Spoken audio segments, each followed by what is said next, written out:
Bismillah, alhamdulillah, salatu wassalamu ala rasulillah wa ala alihi wa sahbihi wa man wala. Salam alaykum wa rahmatullahi wa barakatuh. Bienvenue dans cette série consacrée à la présentation de l'islam.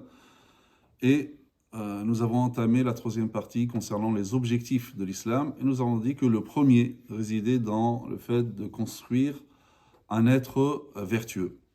Et dans cette construction de l'être vertueux, nous avons commencé par le premier élément, c'est-à-dire que le musulman, que l'islam vise à construire, donc c'est un être de foi. Premier, deuxième élément, nous avons dit, donc c'est un être adorateur de Dieu. Et nous entamons le troisième qui est un être doté de morale et de vertu, un être doté de valeurs spirituelles et morales. Parce que effectivement, cet élément découle des deux premiers, c'est-à-dire que l'être musulman, c'est un être de foi, certes, c'est un être adorateur de Dieu, certes, mais cette foi, cette adoration doit se manifester dans un comportement, dans une morale, se traduit dans une morale. Et donc l'islam vise à construire ce musulman qui est un être imprégné de valeurs morales, de vertus, et se reflète en lui la pureté dans toutes ses dimensions. Des vertus, des valeurs morales comme la justice, la miséricorde, l'altruisme. Et ce n'est pas étonnant car le musulman a comme modèle le prophète sallallahu alayhi wa sallam, que Dieu a envoyé afin d'accomplir les nobles caractères.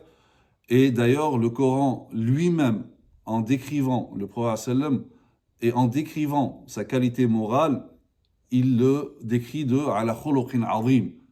Tu es certes d'une morale éminente. Et le prophète, sallallahu alayhi wa sallam, que la paix et la bénédiction de Dieu soit sur lui, lui-même résume l'objectif de son envoi, de son message, en disant qu'il n'a été envoyé que pour accomplir et parachever les nobles caractères. لِيُتَمِّمَ مَكَارِمَ الْأَخْلَاقِ. Et donc le musulman s'inspire de son modèle, le prophète sallallahu alayhi wa sallam, dans ses qualités morales, dans ses nobles caractères, et s'illumine de cette lumière et essaye d'adopter la morale ou au moins d'être le plus proche de la morale prophétique. Le musulman est donc, comme le veut l'islam, il se doit d'être un musulman ou un être qui a vaincu, ou du moins qu'il essaye toujours de vaincre ses penchants négatifs et ses passions, par al-mujahada, par l'effort intime, intérieur, par la purification de l'âme, par le combat de son ego. L'islam inculque ou éduque le musulman pour qu'il sache que le premier champ de combat, son premier champ de combat, c'est son ego, pour se purifier, pour parvenir au salut, à la félicité. Dieu nous dit dans le Coran « وَنَفْسٍ وَمَا سَوَّاهَا فَأَلْهَمَهَا فُجُورَهَا وَتَقْوَاهَا قَدْ أَفْلَحَ مَنْ زَكَّاهَا وَقَدْ خَابَ مَنْ دَسَّاهَا » Et par l'âme et celui qui l'a harmonieusement façonné, il lui a alors inspiré son immoralité de même que sa piété. C'est-à-dire que cette âme est prédisposée à la piété, mais attention, à l'immoralité également. Ensuite, le Coran nous dit « A réussi certes celui qui l'a purifié ». Il ne l'a pas délaissé. Il n'a pas laissé son âme suivre les passions de son ego. Et perdu certes celui qui l'a corrompu. L'islam enseigne donc que la morale et la vertu sont des exigences de la croyance. Comme j'ai dit au début, donc l'être musulman ou l'être que l'islam veut construire, c'est un être donc de foi. Cette croyance, cette foi, l'une des manifestations de cette croyance et du degré de cette croyance, c'est le comportement, les valeurs morales.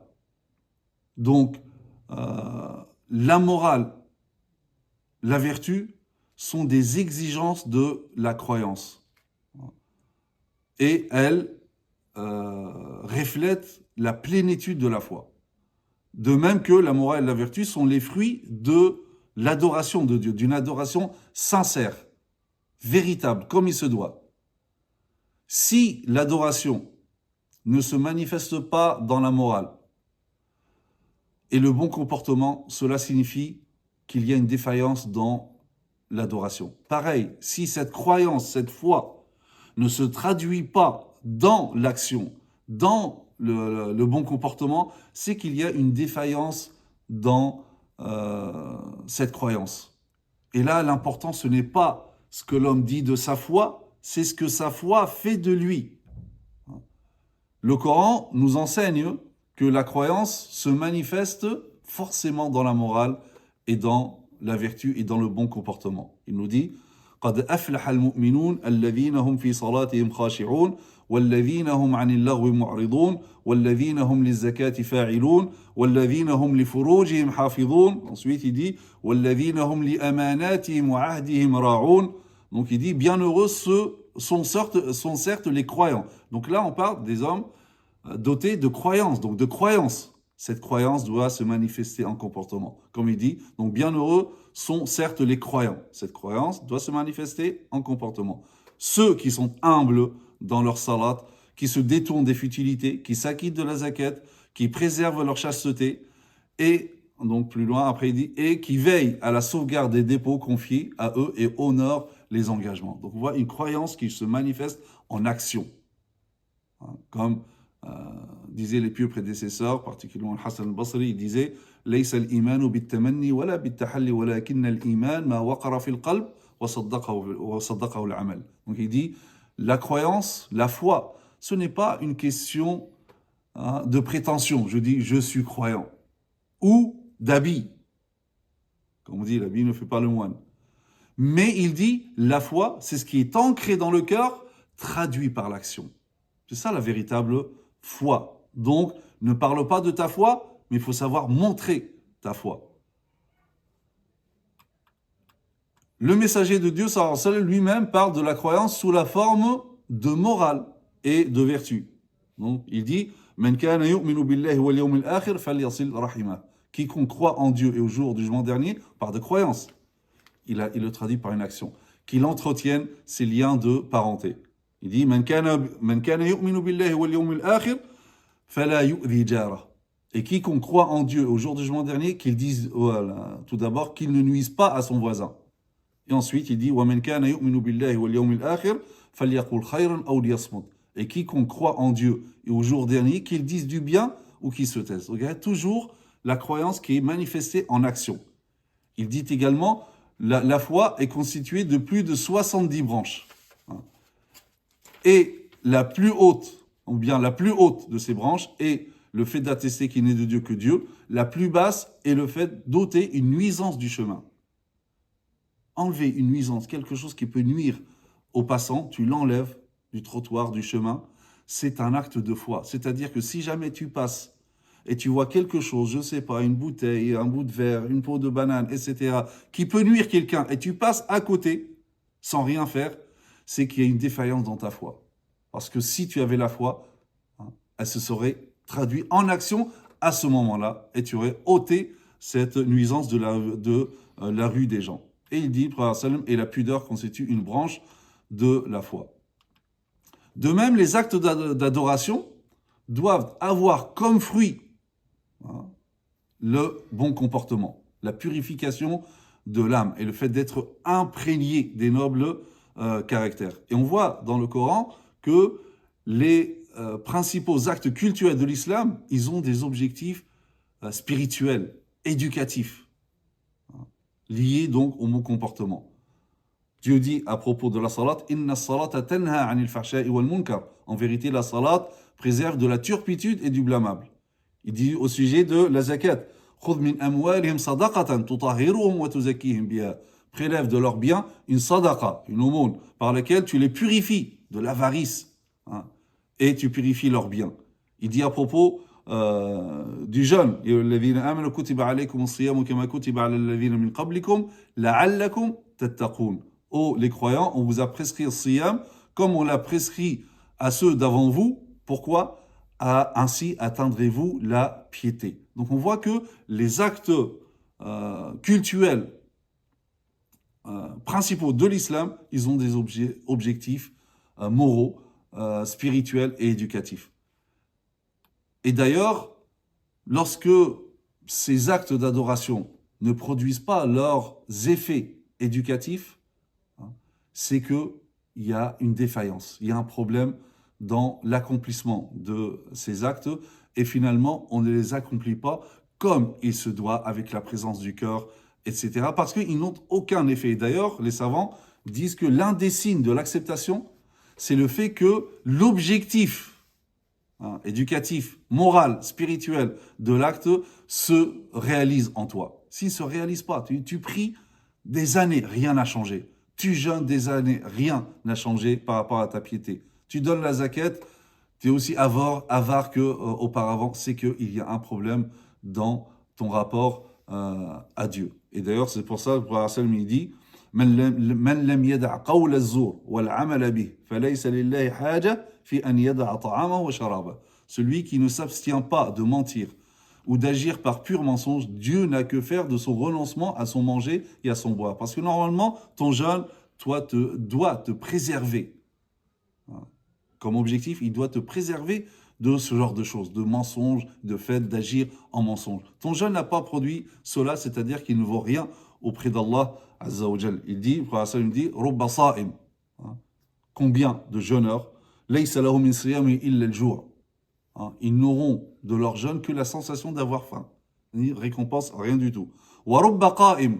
Et combien de personnes qui veillent la nuit en adoration, laysa lahu min qiyamihi illa sahar. Ne tirera rien de sa veillée que la fatigue. C'est-à-dire rien en récompense parce que tout ça, son jeûne, sa salat, son qiyam, etc. n'ont aucun effet par rapport à sa morale, c'est-à-dire qu'ils ne sont pas faits comme il se doit. Par ailleurs, la morale du musulman est constante et ne se subdivise pas. Donc le musulman, c'est l'être qui fait preuve de noble caractère avec le musulman ou le non-musulman, avec l'ami ou avec celui qui ne l'est pas, avec le proche ou celui qui ne l'est pas, qui est étranger, dans les moments d'aisance comme dans les moments de difficulté, dans les moments de contentement comme dans les moments de colère. La morale chez les musulmans est constante. Pas comme certains lorsqu'ils s'énervent, après c'est shaitan. Non, c'est toi qui es responsable, c'est toi qui as voulu. Tu avais le choix, soit dans ta réaction, même dans la colère, de suivre ce que t'insuffle le shaitan, ou de te maîtriser. Et c'est toi qui as choisi de suivre les insufflations de shaitan. Le shaitan n'a pas d'influence directe sur toi. Et également, le musulman fait preuve de justice avec tout le monde, avec celui qu'il aime, comme celui peut-être qu'il n'aime pas, avec quelqu'un qui est proche ou qui est lointain, etc. Allah Azza wa Jalla dit « Kunu qawwamina bil qisti shuhada'a lillah walau ala anfusikum aw al-walidayn wal aqrabin » Les croyants, observez strictement la justice et soyez des témoins véridiques, comme Allah l'ordonne, fût-ce contre vous-même, contre vos pères et mères ou proches parents. Il dit également وَلَا يَجْرِمَنَّكُمْ شَنَآنُ قَوْمٍ عَلَىٰ أَلَّا تَعْدِلُوا اعْدِلُوا هُوَ أَقْرَبُ لِلتَّقْوَى. Et que la haine pour un peuple ne vous incite pas à être injuste. Pratiquez l'équité, cela est plus proche de la piété, et craignez Allah. Donc voilà, l'islam vise à construire cet être de foi, un être adorateur de Dieu et aussi un être donc, qui est doté de valeurs spirituelles, de valeurs morales et de vertus. وسبحانك اللهم بحمدك نشهد أن لا إله إلا أنت نستغفرك ونتوب إليك وصلي اللهم على سيدنا محمد وعلى آله وصحبه وسلم تسليما والسلام عليكم ورحمة الله وبركاته.